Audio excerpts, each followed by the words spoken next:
Keesokan harinya, Clara bergegas menuju butiknya saat mendapatkan telepon dari pegawainya. Pegawainya mengabarkan pengunjung yang kemarin datang kembali lagi ke butik dan menanyakan keberadaannya.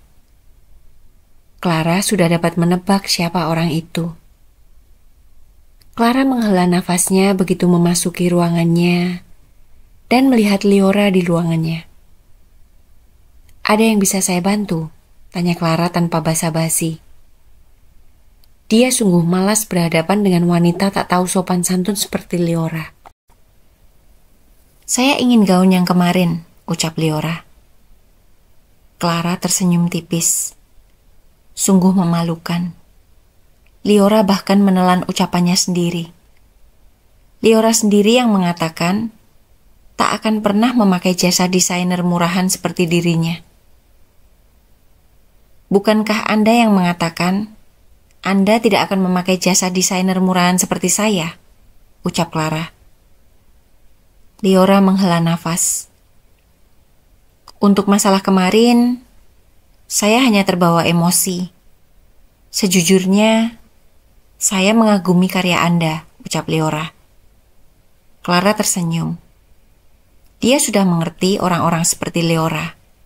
Menghujat, lalu memuji saat menginginkan sesuatu. "Anda sudah mencoba sendiri gaun itu kemarin. Dan bagaimana hasilnya, Anda pun sudah lihat," ucap Clara. "Bukankah Anda desainer profesional? Merubah desainnya menjadi ukuran tubuh saya tentu bukan hal sulit untuk Anda," ucap Liora. Clara menghela nafas. Liora menantangnya, dan dia tak akan mau diremehkan. "Selama Anda tidak merubah ukuran tubuh Anda, saya tidak bisa membantu," ucap Clara. Liora membulatkan matanya. Dia mengepalkan tangannya. Sungguh, untuk ukuran tubuh adalah masalah sensitif bagi wanita. Liora mencoba tersenyum. Demi gaun impiannya, dia akan melakukan apa saja. "Tidak perlu khawatir. Berikan saya ukuran gaun itu. Dalam waktu 1 bulan, berat badan saya akan menjadi ideal," ucap Liora. Clara menahan tawanya. Sungguh, Liora sangat lucu. Ekspresinya terlihat menahan amarah. Dia dapat melihat ada rasa tak suka di mata Liora saat dia membicarakan tentang berat badan. "Apa pernikahan Anda 1 bulan dari sekarang?" tanya Clara. "Ya," jawab Liora. "Baiklah." Clara mengambil buku catatan.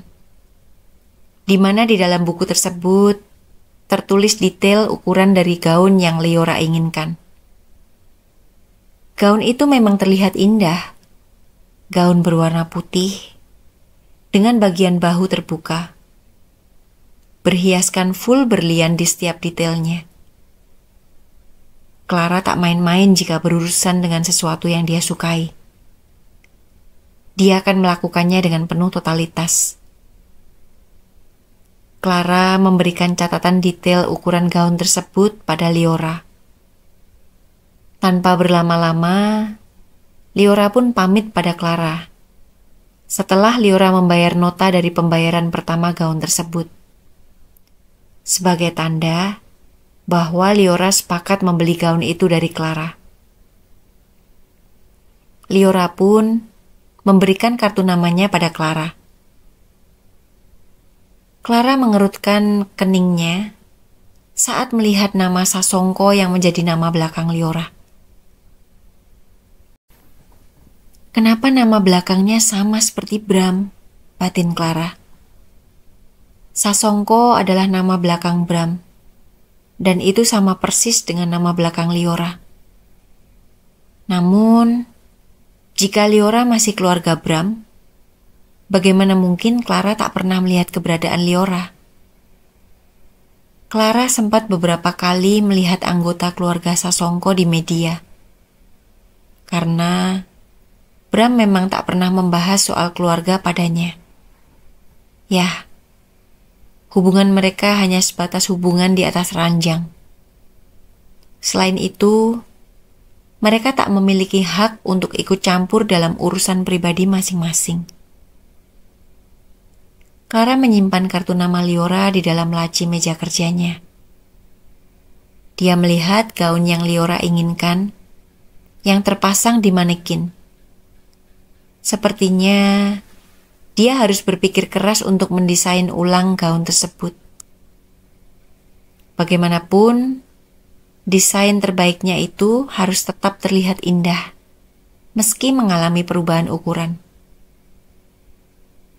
4 hari kemudian, pukul 8 malam, Clara tengah sibuk di ruang kerjanya.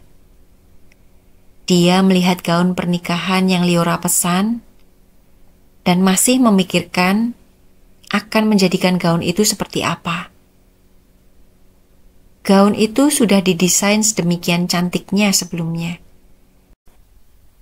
Gaun yang memiliki butir berlian hampir di seluruh detailnya, membuat Clara tak ingin membuang berlian-berlian itu. Namun, dia sudah menyanggupi keinginan Liora.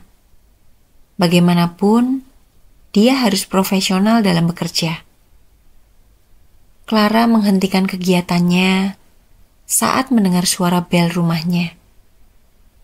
Dia pun bergegas menuju pintu dan membukanya. Clara tersenyum melihat kurir dari belanja online yang ia pesan.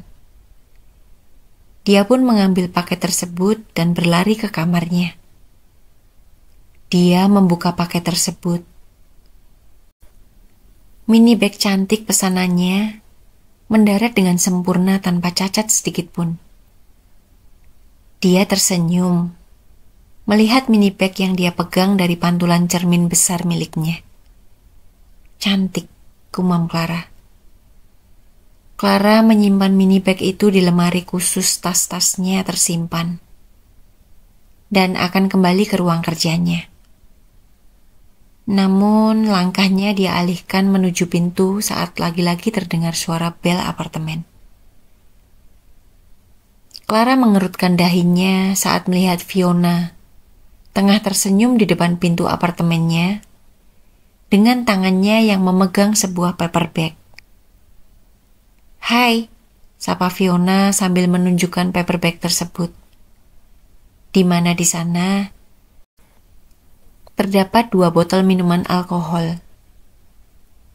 "Kamu datang. Kenapa tak mengabari dulu?" tanya Clara.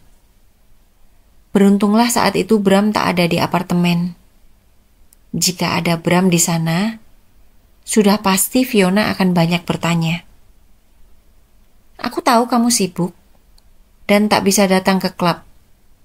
Aku membawakan minuman ini agar kamu tidak suntuk memikirkan pekerjaanmu," ucap Fiona. Masuklah," ajak Clara. Dan Fiona pun bergegas masuk ke apartemen. Fiona melihat sekeliling ruang tamu dan tampak rapi. Semuanya masih sama seperti saat terakhir kali dia datang ke apartemen Clara. "Sepi sekali," ucap Fiona. Clara pergi menuju minibar dan Fiona pun mengikutinya.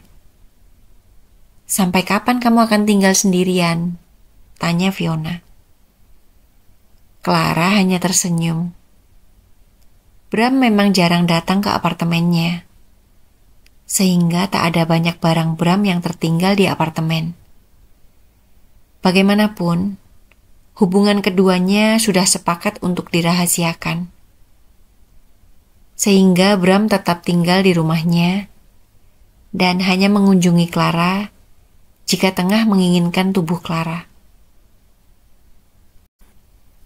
"Aku masih bingung akan mendesain ulang bagaimana soal gaun itu," ucap Clara mencoba mengalihkan pembicaraan. "Ayolah, kamu pasti bisa. Clara yang aku kenal, dia tak pantang menyerah," ucap Fiona, mencoba memberikan semangat pada sahabatnya itu. Clara mengangguk dan menuangkan minuman yang Fiona bawa ke dalam gelas miliknya dan juga gelas milik Fiona. Clara mengangkat gelasnya dan menyodorkannya pada Fiona sebagai isyarat untuk bersulang. Fiona pun menyambutnya dengan senang hati.